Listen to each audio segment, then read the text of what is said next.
أعوذ بالله من الشيطان الرجيم بسم الله الرحمن الرحيم اللهم صل على سيدنا محمد وعلى سيدنا محمد Ya Rabbi, éclaire nos esprits et facilite-nous la compréhension de ton message. Amen. Nous sommes au verset 45 de la Sourate An-Nisa.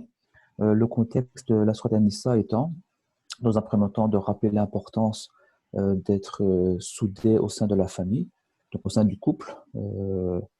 Pas que le couple, c'est aussi avec les enfants, la famille dans sa globalité, Inch'Allah.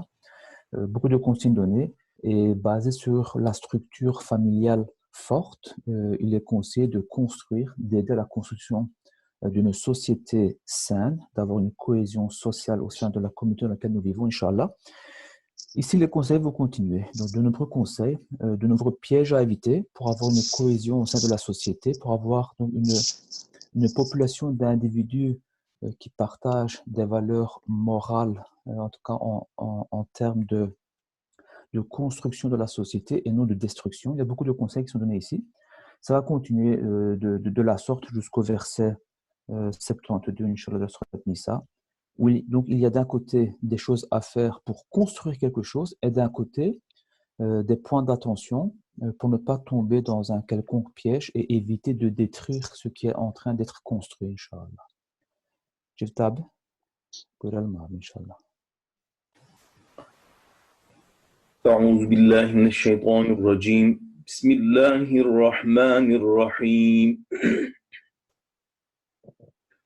والله أعلم بأعدائكم وكفى بالله وليا وكفى بالله نصيرا من الذين هادوا يحرفون الكلم عن مواضعه ويقولون سمعنا وعصينا واسمع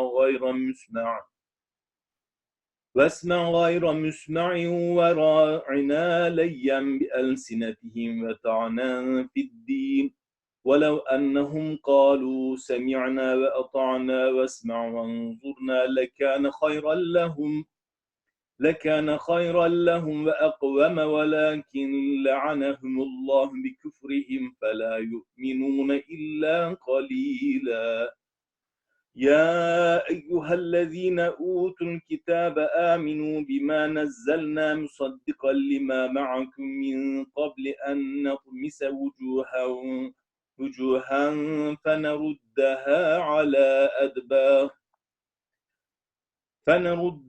على أدبارها أو نلعنهم كما لعنا أصحاب السبت وكان أمر الله مفعولا إن الله لا يغفر أن يشرك به ويغفر ما دون ذلك لمن يشاء ومن يشرك بالله فقد افترى إثما عظيما ألم تر إلى الذين يزكون أنفسهم بل الله يزكي من يشاء ولا يظلمون فتيلا انظر كيف يفترون على الله الكذب وكفى به إثما مبينا ألم تر إلى الذين أوتوا نصيبا من الكتاب يؤمنون بالجبت والطاغوت ويقولون للذين كفروا هؤلاء أهدى من الذين آمنوا سبيلا. C'est Dieu qui connaît le mieux vos ennemis, car Dieu est votre meilleur maître et votre allié le plus sûr. Parmi les Juifs, il en est qui altèrent le sens du discours et disent « Nous avons entendu et nous refusons d'obéir. Écoute, puisses-tu ne rien entendre ?» Et ils ajoutent « Et des égards pour nous », en employant le terme équivoque « rahina », avec l'intention de dénigrer la religion. Que ne disent-ils plutôt ? Nous avons entendu et nous avons obéi. Écoute et regarde-nous. C'eût été préférable pour eux et plus loyal. Mais Dieu les a maudits pour leur impiété et pour la tiédeur de leur croyance. Ô vous qui détenez les Écritures, croyez au Coran que nous révélons pour confirmer ce que vous aviez déjà, avant que nous ne couvrions d'avilissement et d'humiliation certains visages, ou que nous les maudissons comme nous avons maudit les profanateurs du sabbat. L'ordre de Dieu est toujours suivi d'exécution. Dieu ne pardonne point qu'on lui associe d'autres divinités, mais il pardonne à qui il veut les autres péchés, car celui qui associe à Dieu d'autres divinités commet un forfait d'une exceptionnelle gravité. As-tu remarqué comment ces gens-là s'attribuent des vertus de leur propre autorité, alors que c'est Dieu qui en octroie à qui il veut, sans jamais léser personne, même pas la moindre brindille? Regarde comme ils débitent des mensonges sur le compte de Dieu. Et c'est déjà là un crime monstrueux. N'as-tu pas remarqué que ceux qui ont reçu une partie des Écritures continuent à croire à la sorcellerie et aux idoles en disant des païens qu'ils étaient sur une voie meilleure que celle des croyants? Subhanallah. Le message est relativement clair, hein. Donc, en guise de, peut-être, le verset 46. Donc, rappelez-vous dans quel contexte nous sommes. Allah Ta'ala, notre grand créateur, nous est en train de donner des consignes pour construire une société, vraiment construire quelque chose. Et dans cette construction, on va faire face à certains problèmes, de la moquerie. Ici, ils sont permis de moquer du prophète de Allah, de l'envoyé de Allah, avec des jetements de nouveau, hein. On avait déjà lu ça précédemment euh, dans les assises du soir. Il y a encore ce fameux jeu de mots Ra'ina, et puis Ra'ina. Ra'ina, c'est protège-nous, enfin dans le sens là, et égare de nous. Mais ils vont remplacer le Ain par une prolongation, ils vont dire Ra'ina, ou ce sont des injures que je n'oserais pas traduire maintenant en guise de respect au prophète. Mais donc, qu'est-ce qu'on doit comprendre? Si nous avons pris conscience du devoir que nous avons à construire de un une famille forte, saine, donc à oublier nos indifférents avec nos conjoints et nos conjointes. Essayer de tout rapporter aux valeurs de Allah. Ne plus essayer d'instaurer mes propres règles à la maison, mais celles de Allah. Et mon conjoint, même optique. Dans cette optique-là, on va après passer à une deuxième étape, essayer de construire une société, Inch'Allah, avec l'aide de Allah. En faisant ça, on va être confronté à certains démons, démons non pas de l'ordre de l'invisible, donc des démons qui ont notre apparence à nous, à savoir l'être humain, qui peut être un fameux démon. Ils peuvent se moquer de nous, ils peuvent nous injurier, ils peuvent mettre des obstacles. C'est à nous de les franchir avec les conseils qui sont donnés par ici, Inch'Allah. Abdeva Medalim.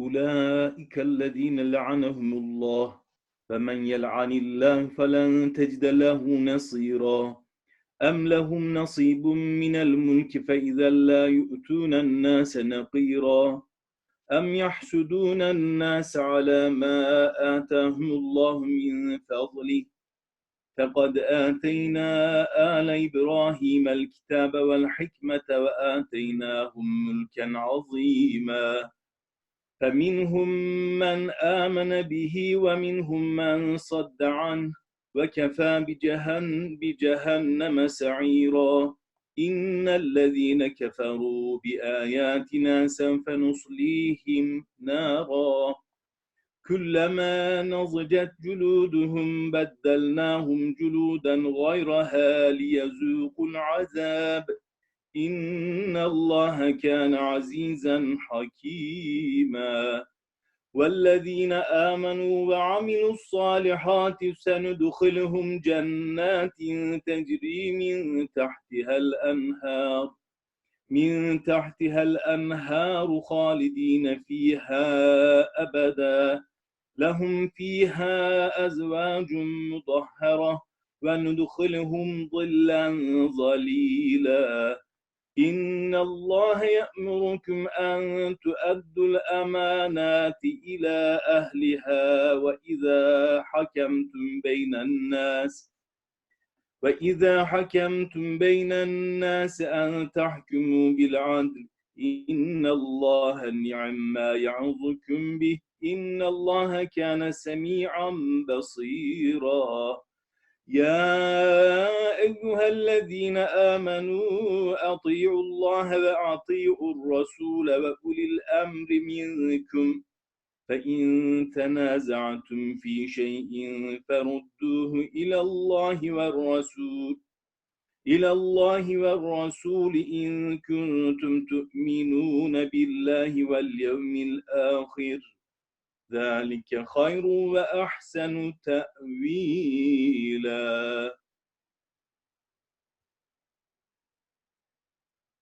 Voilà ceux que Dieu a maudits. Et jamais ceux que Dieu a maudits ne trouveront de protecteur. Parviendrait-il à détenir une part de l'empire du monde qu'il n'en céderait pas la moindre particule? Serait-il jaloux de ceux que Dieu a honorés de sa grâce?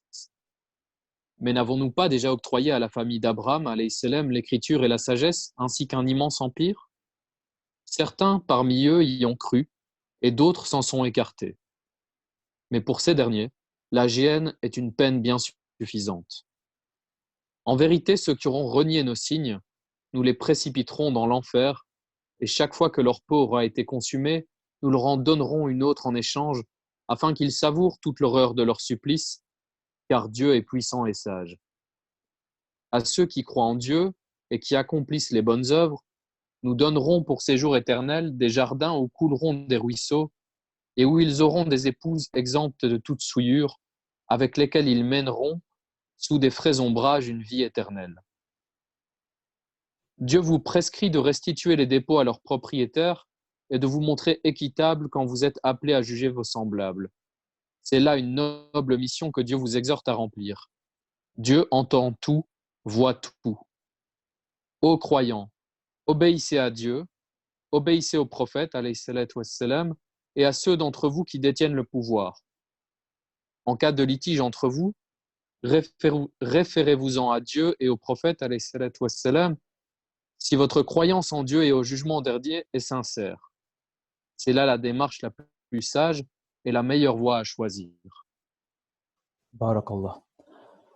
C'est extrêmement clair, hein. Ces versets sont extrêmement clairs, des plus clairs par rapport au contexte, si vous vous rappelez du contexte. Et il y a une leçon d'unicité de Allah qui est extraordinaire également. Et la manière, dont l'harmonie qu'il y a dans l'enchaînement des consignes et des versets, dans le contexte de la construction d'une société. Et le verset 53 nous rappelle cela. Allah, dans sa création, est parfait. Il est parfait, sa création est parfaite. Les défauts sont à nos yeux, ils ne sont pas dans la création de Allah. Il est grand, il est unique, et il a fait des choses qu'on ne peut reproduire. Et si ces choses, nous en aurions été propriétaires, on n'en céderait pas la moindre particule. Or, Allah est tellement généreux. Et dans cette splendide création, il n'accepte pas d'association. C'est une des choses qu'Allah jamais ne pardonnera. Il le dit lui-même d'ailleurs. C'est une des choses qui ne sera jamais pardonnée, c'est le shirk, l'association. On ne peut pas avoir deux rois dans un pays, deux empereurs dans un territoire, deux bourgmestres dans une ville. C'est inadmissible. Deux souverains, deux propriétaires dans l'univers, c'est pas possible. Non plus, c'est inadmissible. La perfection de la création refuse cette association et il y a une notion de tawhid dans toute la page qui est en synergie extraordinaire avec la société. Et là, le message fort, c'est que si on veut avoir vraiment un monde à l'image d'un havre de paix, il faut que les gens croient en quelque chose. Ils doivent croire en quelque chose et appliquer les lois de cette croyance dans leurs conflits. Inch'Allah.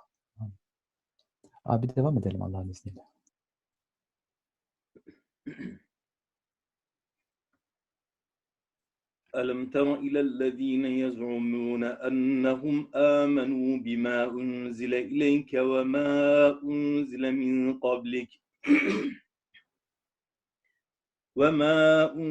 من قبلك يريدون أن يتحاكموا إلى الطاغوت وقد أمروا أن يكفروا به ويريد الشيطان أن يضلهم ضلالا بعيدا وإذا قيل لهم تعالوا إلى ما أنزل الله وإلى الرسول رأيت المنافقين يصدون عنك صدودا فكيف إذا أصابتهم مصيبة بما قدمت أيديهم ثم جاءوك يحلفون بالله بالله إن أردنا إلا إحسانا وتوفيقا أولئك الذين يعلم الله ما في قلوبهم فأعرض عنهم وعظهم وقل لهم في أنفسهم قولا بليغا وما أرسلنا من رسول إلا ليطاع بإذن الله ولو أنهم إذ ظلموا أنفسهم جاءوك فاستغفروا الله واستغفر لهم الرسول لوجدوا الله توابا رحيما فلا وربك لا يؤمنون حتى يحكموك فيما شجر بينهم ثم لا يجدوا في أنفسهم حرجا مما قضيت ويسلموا تسليما.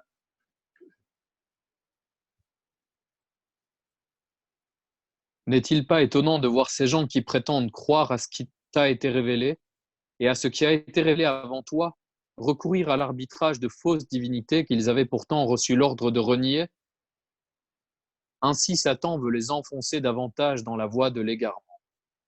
Et lorsqu'on les invite à se rallier aux révélations de Dieu et à son prophète, alayhi salatu wassalam, on voit ces hypocrites faire la sourde oreille et littéralement s'enfuir.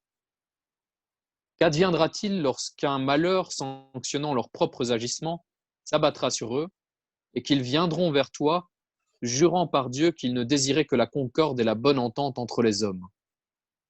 Ces gens-là, Dieu sait ce que recèle leur cœur. Cependant, ne leur tiens pas rigueur, exhorte-les et adresse-leur des propos susceptibles de les convaincre. Si nous envoyons un prophète, c'est uniquement pour qu'on lui obéisse avec l'aide du Seigneur. Si donc ces gens-là qui se sont fait du tort à eux-mêmes s'étaient adressés à toi pour implorer le pardon de Dieu, en sollicitant ton intercession, ils auraient sûrement trouvé auprès du Seigneur clémence et miséricorde.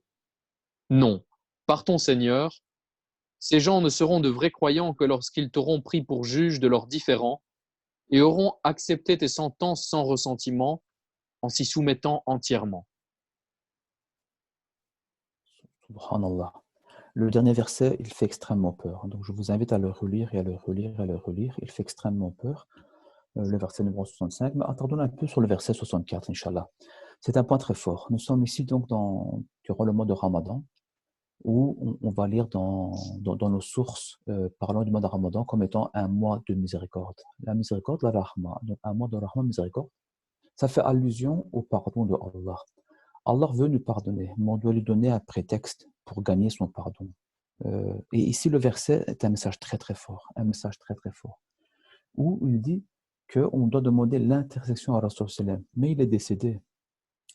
Après le décès de notre saint prophète, il y a une personne qui vient à Médine visiter la tombe de notre saint prophète, et elle se jette sur la tombe littéralement. Il se frotte sur sa tombe, il est plein de poussière et de terre. Et puis il se ressaisit, il fond en larmes, il se ressaisit, et quand il se met debout, il récite ce verset coranique, juste ici, Nisa 64, il récite le verset coranique, il dit « Ô Rasul sallam, tu l'as dit qu'après ton décès, si quelqu'un se fait du tort à soi-même et qu'il devient demander ton intercession auprès de notre Créateur, il lui sera accordé. » Et il insiste, il continue, donc il insiste, et il y a une voix, on entend notre saint prophète lui répondre littéralement, dire « Oh, toi telle personne, ton pardon a été accepté par Allah. » Ce hadith est reporté dans NSFI pour ceux qui sont intéressés. Mais pour nous, c'est un message fort également. On a eu, beaucoup d'entre nous, l'opportunité d'aller visiter les terres saintes. Ce sont des choses qu'on peut essayer de faire. C'est un peu difficile aujourd'hui la manière dont la tombe de notre saint prophète est protégée.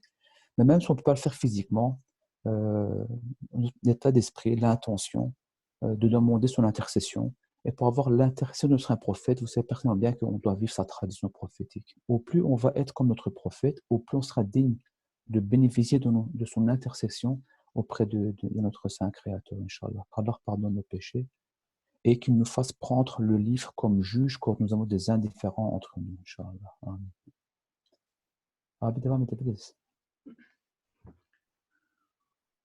ولو أن كتبنا عليهم أن اقتلوا أنفسكم أو اخرجوا من دياركم ما فعلوه إلا قليل منهم ولو أنهم فعلوا ما يوعظون به لكان خيرا لهم وأشد تثبيتا وإذا لآتيناهم من لدنا أجرا عظيما ولهديناهم صراطا مستقيما ومن يطع الله والرسول فأولئك مع الذين أنعم الله عليهم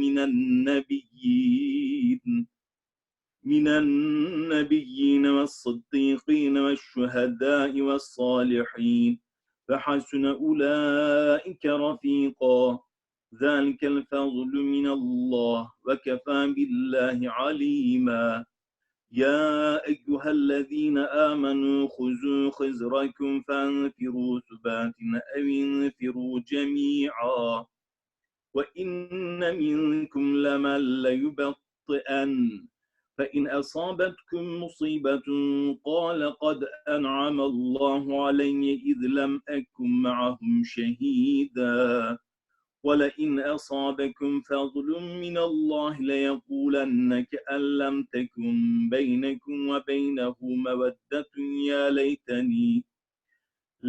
يا ليتني كنت معهم فأفوز فوزا عظيما فليقاتل في سبيل الله الذين يشرون الحياة الدنيا بالآخرة ومن يقاتل في سبيل الله فيقتل أو يغلب فسوف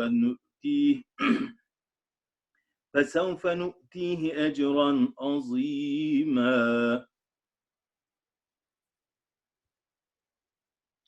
Si nous leur avions ordonné de se faire tuer ou de s'expatrier pour la cause de Dieu, bien peu parmi eux auraient accepté de le faire. Et pourtant, s'ils s'étaient conformés à nos exhortations, c'eût été meilleur pour eux et leur foi en eût été certainement raffermie. Nous les en aurions alors largement récompensés et les aurions dirigés vers le droit chemin, car ceux qui obéissent à Dieu et à son prophète, alayhi salatu wassalam, feront partie de ceux que Dieu aura comblés de sa grâce, parmi les prophètes, les justes, les martyrs et les saints. Et quel excellent compagnon que ceux-là! C'est là une grâce émanant du Seigneur, qui seul connaît ceux qui la méritent. Ô vous qui croyez, soyez toujours vigilants et volez au combat par détachement ou en masse. Il y a parmi vous des traînards peu empressés à aller au combat qui, lorsque vous subissez un revers, s'écrieront « C'est une bénédiction de Dieu que nous n'ayons pas pris part à cet engagement. » Mais si Dieu vous favorise, ils déclareront comme si aucun lien ne les unissait à vous « Ah, comme nous aurions voulu être avec eux à cette bataille. Nous aurions certainement remporté un riche butin. » Que ceux qui veulent sacrifier la vie d'ici-bas à la vie future combattent au service du Seigneur. À ceux qui combattent pour la cause de Dieu, qu'ils se fassent tuer ou qu'ils soient vainqueurs, nous accorderons une immense récompense. Allahu Akbar. Quelle générosité. Le verset 69 ici, la Sourate An-Nisa, est une interprétation d'un passage de la Fatiha. À la fin de la Fatiha, quand nous disons Siratal ladhina an'amta alayhim, guide-nous sur le chemin de ceux que tu as comblés de bienfaits, de Nima, an'amta, qui a été comblé de bienfaits. Ici, notre Saint Créateur, l'unique, nous cite 4 catégories d'individus. On parle des prophètes. Il est clair que la porte de la prophétie est close. Le dernier maillon est arrivé il y a de cela 1439 années, bientôt 1440 années, qui est Rasul sallam. N'empêche, nous pouvons nous inspirer de la vie de notre saint prophète pour marcher pas à pas dans son ombre, dans cette race. Et puis on parle des justes, des martyrs et des saints. Les justes, le terme c'est siddiq. Pour comprendre ce que signifie siddiq, le terme juste, c'est juste en fait est correct, droit dans ses bottes. Il faut lire la vie de Hazrat Sayyidina Abu Bakr as-Siddiq, radiallahu anhu. Il faut s'inspirer de sa vie pour comprendre ce que signifie siddiq, juste. Et puis on parle de martyr. C'est un sujet dont nous avons déjà débattu. Pour être shuhada, shahid, martyr, on ne doit pas être forcément au front lors d'un combat. Parce que le terme shahid ou shuhada veut dire être témoin. Donc, celui qui gagne le martyr sur un champ de bataille, il témoigne de sa dévotion au Créateur et il sacrifie sa vie pour son Créateur. Il témoigne avec sa vie. Maintenant, une personne qui témoigne de sa foi en Allah et qu'il meurt sur cet état, même durant son sommeil, il témoigne de la foi en l'unique, la notion de tawhid, de l'unicité. Automatiquement, il est élevé au grade de martyr, de shuhada également. On a déjà discuté ça, je pense. Et puis, il y a les saints, les salih. Salih, c'est les personnes qui sont vraiment droits et intègres avec leur foi, leur intention, leurs paroles, leur comportement, leur vie. C'est des gens qui vraiment donnent envie de connaître Allah et son prophète. Donc pour nous, ce sont des objectifs tout à fait atteignables. Et quand, durant la Fatiha, vous demandez donc à Allah de vous guider, en réalité, vous demandez à Allah de vous guider sur les groupes de haute personnalité, de haute vertu définis ici, qui sont accessibles à la portée de tout un chacun, à qui veut bien y accéder, Inch'Allah. Qu'Allah nous donne la force et la volonté d'arriver à atteindre ces groupes et d'y rester durant toute nos vies, Inch'Allah, jusqu'au dernier souffle de notre vie. Amen. Abi, buyurun abi.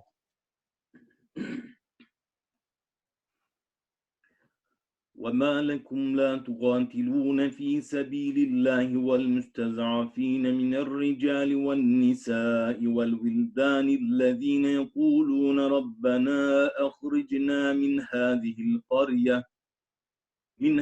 القرية الظالم أهلها واجعل لنا من لدنك وليا واجعل لنا من لدنك نصيرا الذين آمنوا يقاتلون في سبيل الله والذين كفروا يقاتلون في سبيل الطاغوت فقاتلوا أولياء الشيطان إن كيد الشيطان كان ضعيفا ألم تر إلى الذين قيل لهم كفوا أيديكم وأقيموا الصلاة وآتوا الزكاة فلما كتب عليهم القتال إذا فريق منهم يخشون الناس كخشية الله أو أشد خشية وقالوا ربنا لم كتبت علينا القتال لولا أخرتنا إلى أجل قريب قل متاع الدنيا وقليل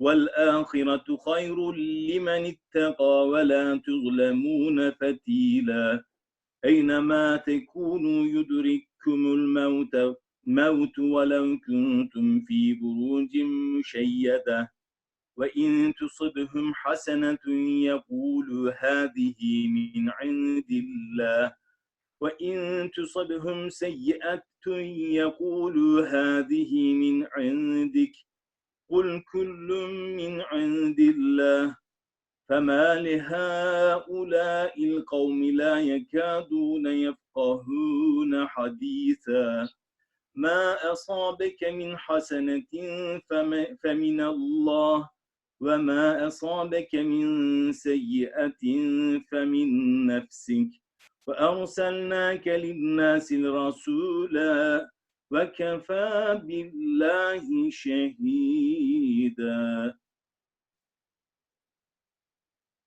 Pourquoi ne combattriez-vous pas dans la voie de Dieu pour défendre les opprimés, hommes, femmes et enfants, dont les cris ne cessent de retentir? Seigneur, délivre-nous de cette cité à la populace si cruelle. Envoie-nous de ta part un protecteur et désigne-nous un défenseur. Pendant que les croyants se battent pour la cause de Dieu, les négateurs combattent pour leurs idoles. Combattez donc les suppôts de Satan. En vérité, les stratagèmes de Satan sont des plus fragiles.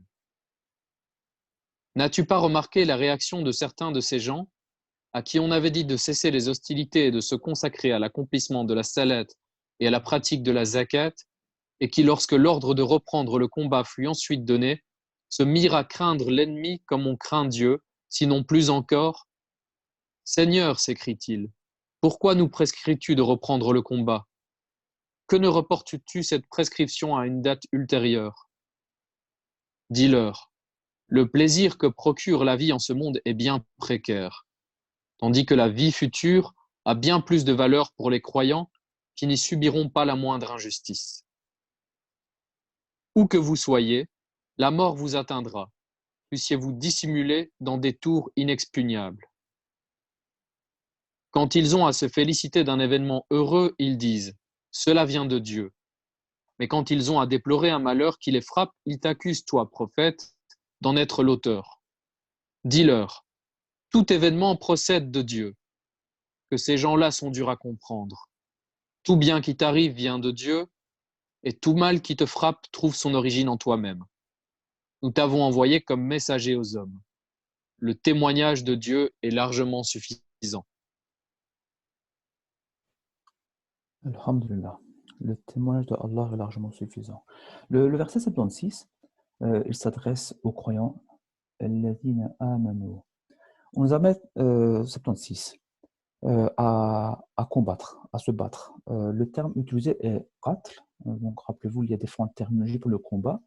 Ici, il y a deux dimensions dans le qatl, faqatiloun. La première dimension, c'est au sein du monde musulman. Il y a trois fléaux au sein du monde musulman. Trois fléaux. 1, l'ignorance. 2, la pauvreté. 3, le séparatisme.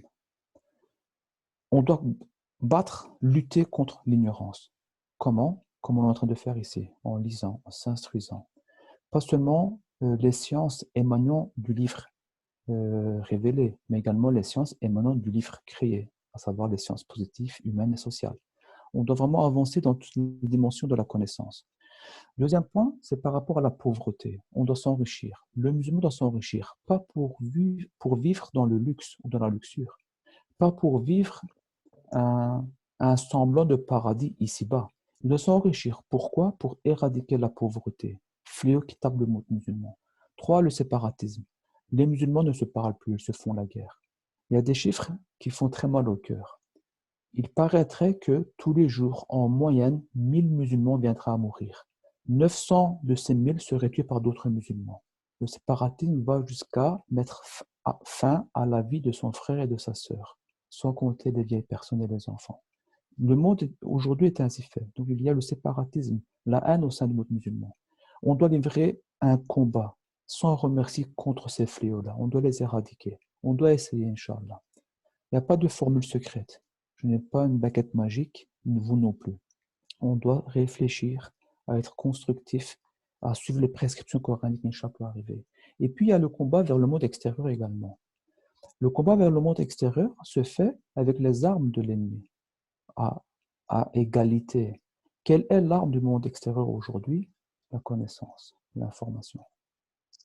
On doit avoir la connaissance, on doit avoir l'information, et c'est ainsi qu'on pourra rivaliser contre les attaques du monde extérieur également. En parlant de qatl, c'est tout ça qu'il faut réfléchir, Inch'Allah.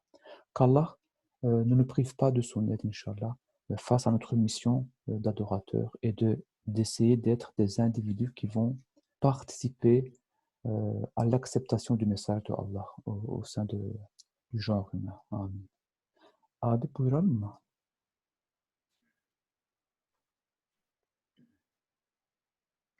من يطع الرسول فقد أطاع الله ومن تولى فما أرسلناك عليهم حفيظا ويقولون طاعة فإذا برزوا من عندك بيت طائفة منهم غير الذي تقول والله يكتب ما يبيتون فأعرض عنهم وتوكل على الله وكفى بالله وكيلا أفلا يتدبرون القرآن ولو كان من عند غير الله لوجدوا فيه اختلافا كثيرا وإذا جاءهم أمر من الأمن أو الخوف أذاعوا به ولو ردوه إلى الرسول وإلى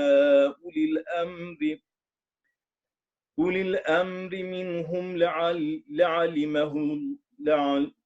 لعلمه الذين يستنبطونه منهم ولولا فضل الله عليكم ورحمته لاتبعتم الشيطان إلا قليلا فقاتل في سبيل الله لا تكلف إلا نفسك وحرز المؤمنين فعسى الله أن يكف بأس الذين كفروا والله أشد بأسا وأشد تنكيلا من يشفع شفاعة حسنة يكن له نصيب منها ومن يشفع شفاعة سيئة يكن له كفل منها وكان الله على كل شيء مقيتا وإذا حييتم بتحية فحيوا بأحسن منها أو ردوها إن الله كان على كل شيء حسيبا.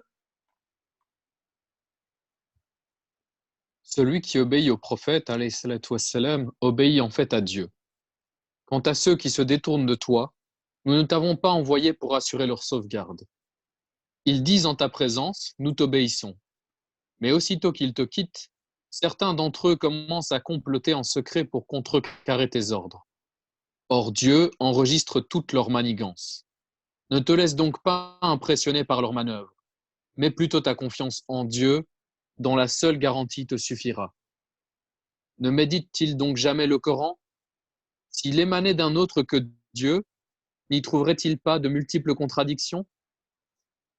Reçoivent-ils une nouvelle, rassurante ou alarmante, ils s'empressent de la diffuser, alors qu'ils auraient dû, avant tout, en référer au prophète, alayhi salatu wassalam, et à leurs chefs, qui seuls sont à même d'en connaître la portée et d'en apprécier la véracité.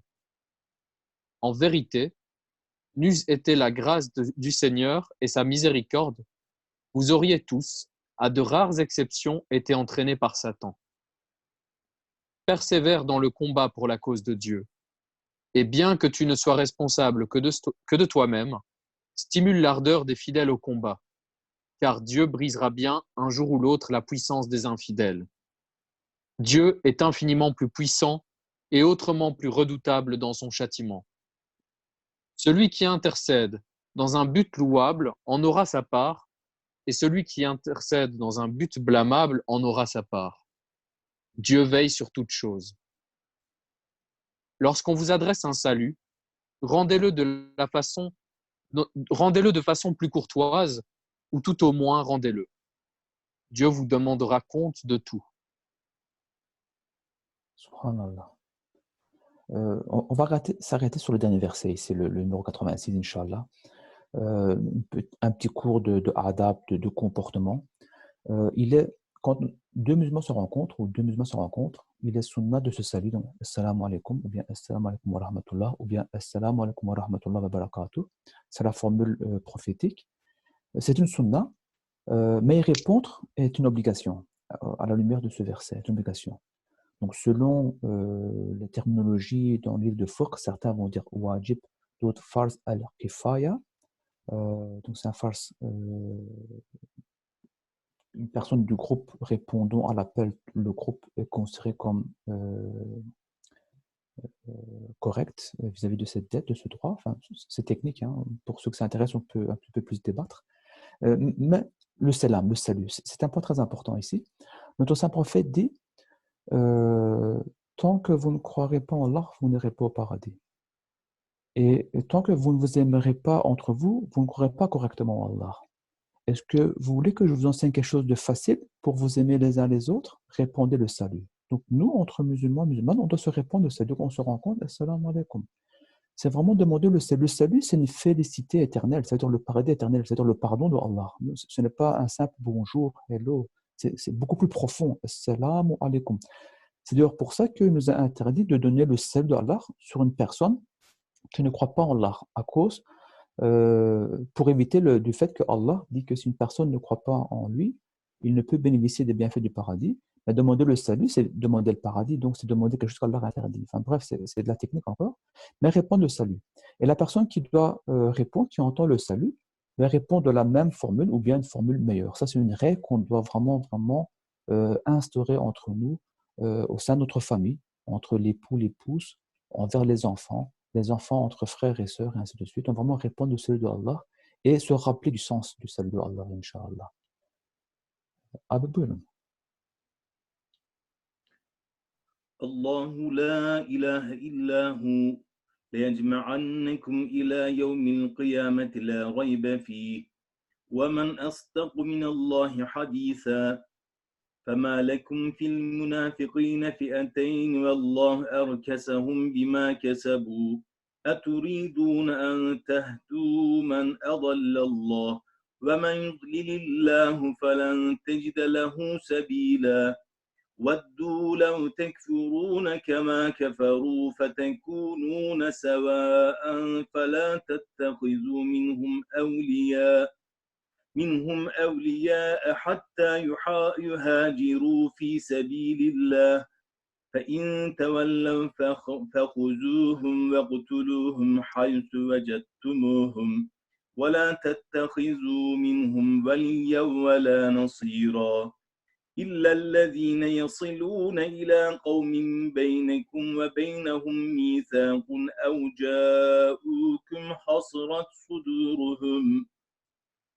حصرت صدورهم أو يقاتلوكم أو يقاتلوا قومهم ولو شاء الله لسلطهم عليكم فلقاتلوكم فإن اعتزلوكم فلم يقاتلوكم وألقوا إليكم السلم فما جعل الله لكم عليهم سبيلا ستجدون آخرين يريدون أن يأمنوكم ويأمنوا قومهم كلما ردوا إلى الفتنة أركسوا فيها فإن لم يعتزلوكم ويلقوا إليكم السلم ويكفوا أيديهم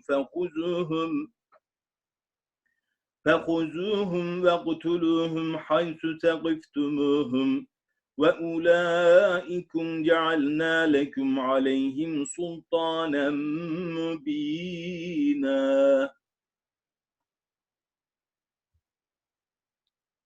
Dieu, en dehors de qui il n'y a point de divinité, vous rassemblera au jour du jugement dernier. Il n'y a point de doute là-dessus, et il n'est de propos plus véridiques que ceux du Seigneur.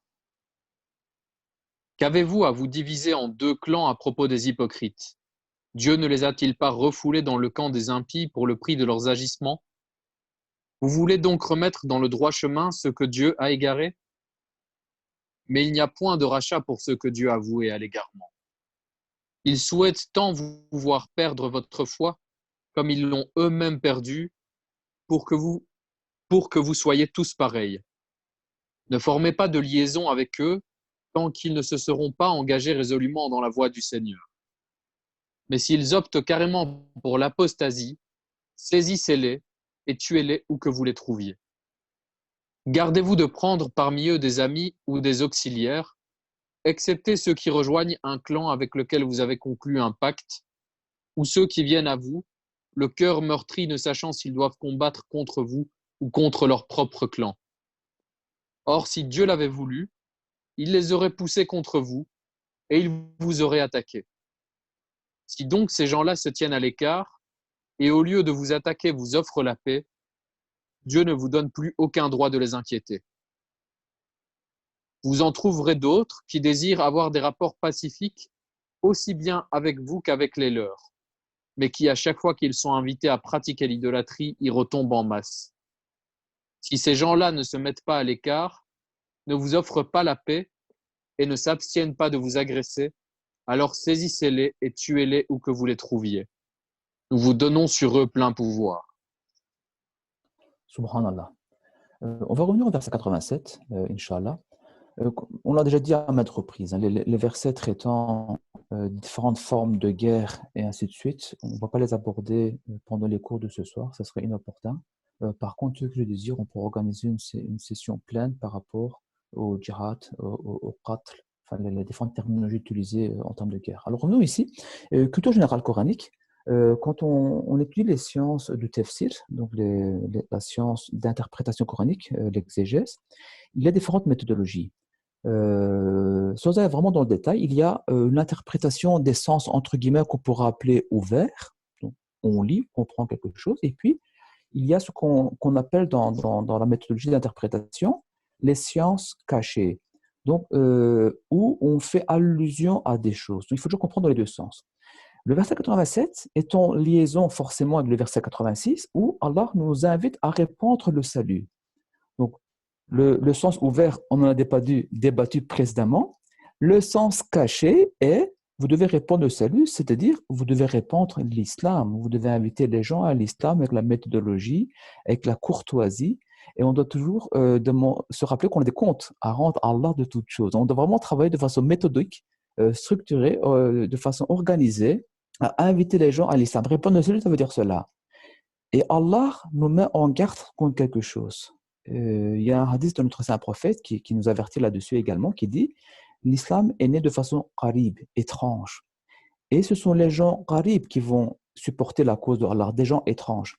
Étrange, c'est une traduction française, mais qarib, ça veut dire des gens qui vont se retrouver seuls, isolés, repoussés par la majorité des musulmans. Parce que la majorité des musulmans aura un problème de conscience en voyant ces pauvres gens, cette faible quantité de musulmans pratiquer la vraie religion, appeler les gens à la dawa de façon correcte, à la méthode coranique et prophétique. Ils vont ils vont se retrouver face à une réalité d'être refoulés de la population musulmane. On va les pointer du doigt. On va même se moquer d'eux. On va dire, mais ils sont bizarres, ces gens-là. Qu'est-ce qu'ils sont en train de faire? C'est pas ça l'islam. Eux, ils se font du tort, ils se fatiguent. L'islam conseille la facilité, eux, ils se complexifient la vie. L'islam demande de prier correctement. Eux, ils se soucient des autres. L'islam nous dit qu'on est, nous, responsables de nos propres actions, mais eux, ils ont de la peine pour les autres. Et c'est ça l'islam en réalité, avoir de la peine pour les autres. Nous sommes créés tel un corps. Si, c'est une parole prophétique. Si un doigt souffre, le corps entier en est impacté. Le doigt fait allusion à un musulman, une musulmane, dans un coin du monde que je ne connais même pas éventuellement. Et le verset-là appelle à cela. Il dit seuls les propos de Allah sont les plus véridiques. Ne vous tracassez pas de ce que les autres vont vous dire. Et il y a un réconfort de Allah pour cette population d'individus, de qarib, qui vont se sentir repoussés par la foule musulmane. On va dire qu'ils vont dans l'excès, dans l'exagération, que ce qu'ils font n'est pas islamique. Et tous ces propos, en fait, ont un but, c'est se sentir relaxé du travail de la conscience sur notre personnalité, simplement. Mais Allah nous réconforte et de par là nous met en garde également à être prêt psychologiquement, mentalement, à se retrouver dans une situation où on va se sentir seul au monde. En tout cas, très peu entouré. Qu'Allah nous vienne en aide, Inch'Allah. Abi, buyurun. وما كان لمؤمن أن يقتل مؤمنا إلا خطأ ومن قتل مؤمنا خطأ فتحرير رقبة مؤمنة ودية مسلمة إلى أهله إلا أن يصدقوا فإن كان من قوم عدو لكم وهو مؤمن فتحرير رقبة مؤمنة وإن كان من قوم بينكم وبينهم ميثاق فدية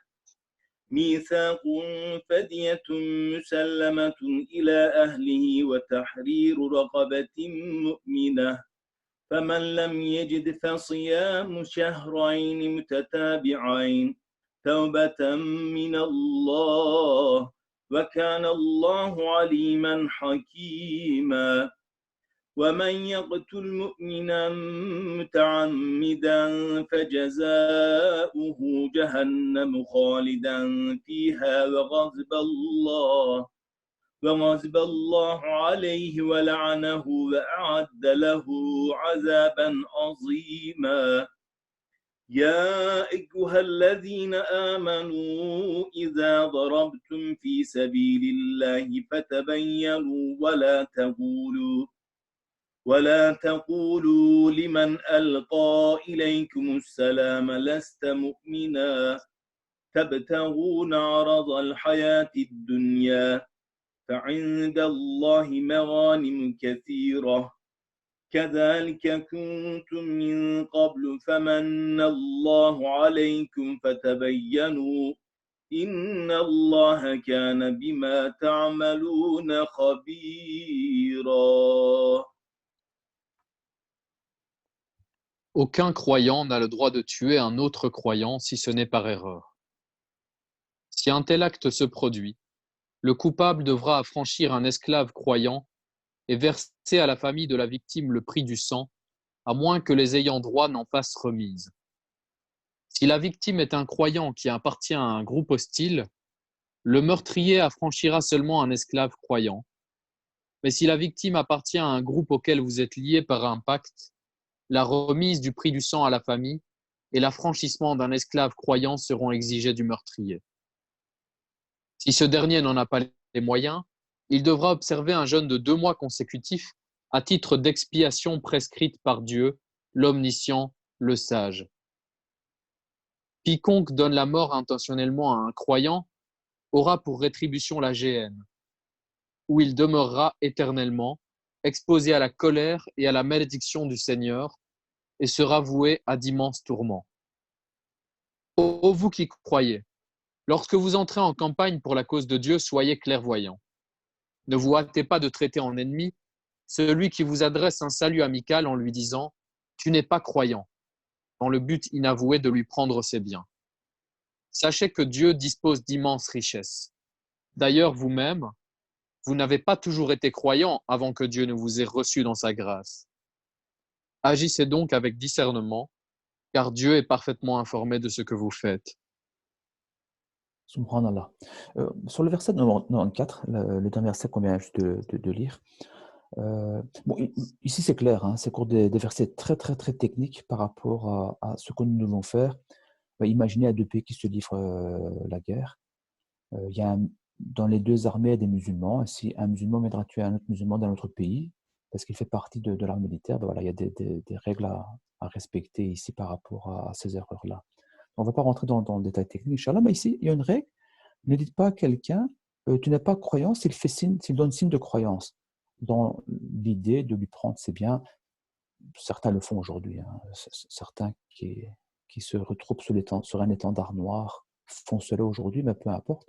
Ne dressons pas des portraits obscurs dans ces heures saintes du mois de Ramadan, Inch'Allah. C'est quelque chose que nous faisons malheureusement. Dire tu n'es pas croyant. Alors, il y a des expressions françaises, francophones, on nous dit sans réfléchir. On a déjà tous entendu d'une certaine manière. Quand on veut traiter quelqu'un de avare, on dit bah, tu es comme un juif. Mais un juif n'est pas un musulman. Donc, traiter quelqu'un, un musulman de juif, c'est lui dire que tu n'es pas musulman. Or, il y a une règle de Al-Qaïd qui dit si une personne traite une autre de non-musulman, cette parole ne reste pas en l'air. Soit elle va trouver son interlocuteur, donc la personne en face est réellement non-musulmane, ok, il n'y a pas de souci. Sur le plan de l'Al-Qaïd, hein, on ne parle pas sur le plan éthique, du droit éthique, sur le plan de l'Al-Qaïd. Par contre, si la personne en face est musulmane, cette parole ne reste pas en l'air. Elle vient retrouver son propriétaire. Ça veut dire quoi? Le propriétaire quitte l'enceinte islamique. C'est très important. Donc, je répète, le musulman A parle au musulman B. A traite le musulman B de non-musulman, avec des termes style « tu es un juif, tu es un ceci, cela, peu importe. » et que le B est musulman, avec cette parole prononcée, A n'est plus musulman. Donc c'est très important. Il faut faire très attention à cela. Il y a deux choses dans le Aqaïd. Hein. Deux choses qu'on ne peut jamais plaisanter. Jamais. Un, c'est la foi. Deux, c'est le mariage. C'est deux sujets qu'on ne peut jamais plaisanter. Et ce problème d'abus de la langue française, nous le vivons, nous le témoignons. Il faut faire attention et mettre en garde les personnes qui ont tendance à utiliser ce genre de propos. Jamais traiter un musulman, une musulmane de non-musulman. Jamais. Ça ne plaisante pas. Qu'est-ce que nous faisons? On continue, il reste, je pense, 2-3 minutes. On refait une nouvelle page ou bien on marque l'arrêt ici? À toi à juger. On peut peut-être demander s'il faut qu'on recule l'heure ou pas. Peut-être Ah, une enquête. oui, c'est une très bonne idée. Je t'en prie. En fait, voilà, comme on a l'habitude de commencer à 21h30, pardon, 22h30, et que les heures avancent dans le courant de la semaine prochaine, ça va encore avancer de 8 minutes sur 5 jours. Donc, on voulait savoir si pour vous, on devait avancer l'heure de début de 15 minutes, ou on laisse comme ça encore une semaine et on avance après une semaine. On voulait voir un petit peu ce que vous pensiez à propos de l'heure de début. Donc, si vous pouviez écrire dans les commentaires vos pensées, commencer un petit peu plus tard. J'ai déjà un avis.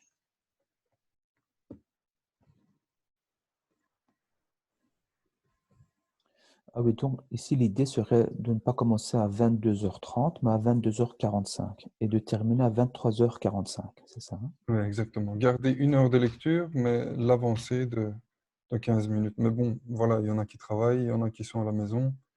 Et je vais avoir un petit peu l'avis de tout le monde pour être... Est-ce qu'il y a d'autres options, Jam? On peut, hormis 2 jours de la semaine où à 19h, entre 19h et 20h, des fois 20h30, on a cours, on peut aussi peut-être le faire avant le ftour. Donc, euh, c'est une proposition, hein, c'est une idée qui nous vient comme ça.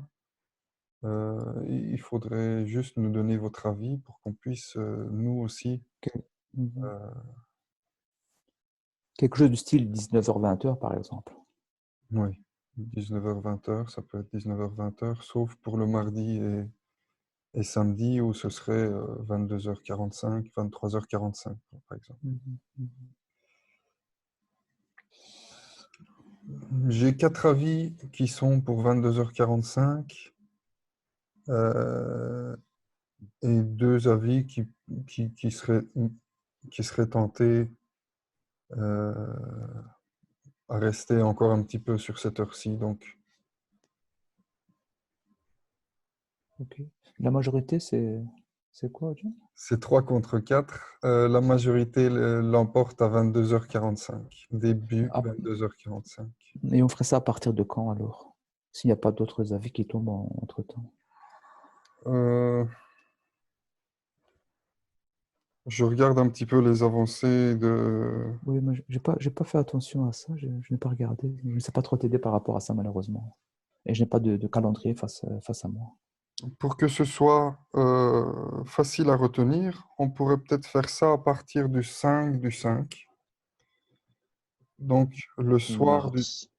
Oui, voilà. Le soir du 5 du 5, ce serait l'heure de début où on commencerait à 22h45, si ça va à tout le monde.